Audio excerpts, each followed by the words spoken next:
আসসালামু আলাইকুম রহমতুল্লাহ। Maimuna precast house and Ramzan Ali chemicals. আসলে আমি আমার নানি বাড়ি ছোটোবেলায় একটা মাটির বাড়িতে কয়েকদিন ছিলাম, এবং এর আগে আমার এক বন্ধু বাড়ি ছিল বগুড়া, ওনার ওইখানে যাই একদিন ছিলাম আর কি। ইনশাল্লাহ আলহামদুলিল্লাহ আমি মাটির বাড়িতে, দেখেন এই যে মাটির বাড়ি, এটা পলিথিন দিয়ে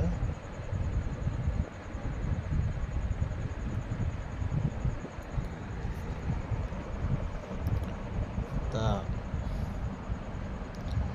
মাটির বাড়ির ভিতরে অনেক শান্তি। এটা আমি তো বলি ময়মুরব্বির হলো ইঞ্জিনিয়ার, আমরা যে ইঞ্জিনিয়ার তার থেকেও অনেক ভালো ইঞ্জিনিয়ার ময়মুরব্বিরা। হ্যাঁ, ময়মুরব্বিরা যে কাজগুলো করছে, মাটির বাড়ির বয়স হয়ে গেছে 40 থেকে 50 বছর, এখনো পর্যন্ত এই বাড়িটা আছে, এবং কত শান্তি মাটির। আসলে এক টুকরা মাটি যদি কারো উপরও চাপ দেয়, সে সইতে পারবে না। আল্লাহ আমাদের মাটি দিয়ে তৈরি করেছে, আমাদের 3.5 হাত মাটির নিচে যেতে হবে। আল্লাহ যিনি এই কবরের আযাব থেকে আমাদেরকে বাঁচায় রাখে, আল্লাহ যিনি আমাকে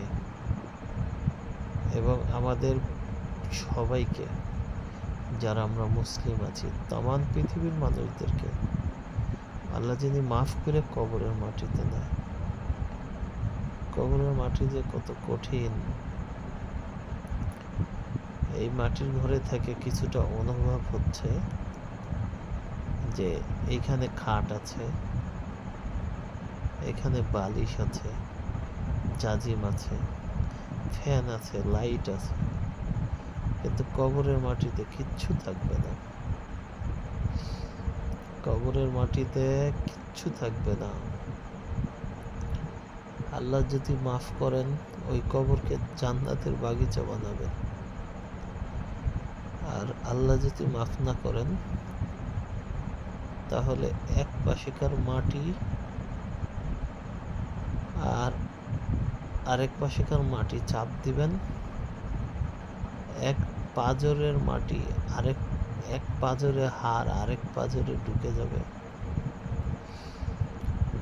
আল্লাহ যিনি ওই কবরে আমাদের সবাইকে মাফ করে আমি নেন, এবং যত ভাইরা আছেন, যত প্রবাসী বন্ধুরা আছেন,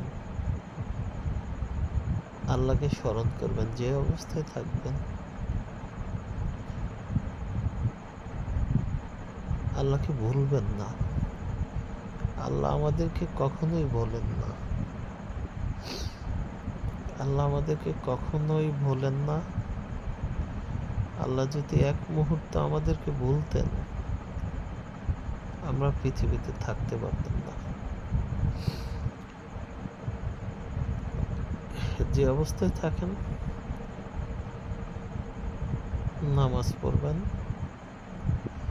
বাপ মাকে খেজমত করবেন, এবং হালাল উপার্জন করবেন, হারাম থেকে বেঁচে থাকবেন। আল্লাহ আমাদের সবাইকে মাফ করে দেখ, এবং সবাই নামাজ পড়বেন।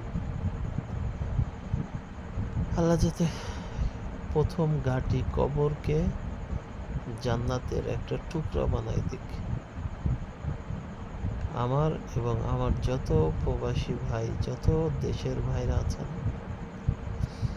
এবং হালাল ইনকামের ব্যবস্থা করিয়া দিক। আসসালামু আলাইকুম রহমতুল্লাহ। Maimuna precast house and Ramzan Ali chemicals.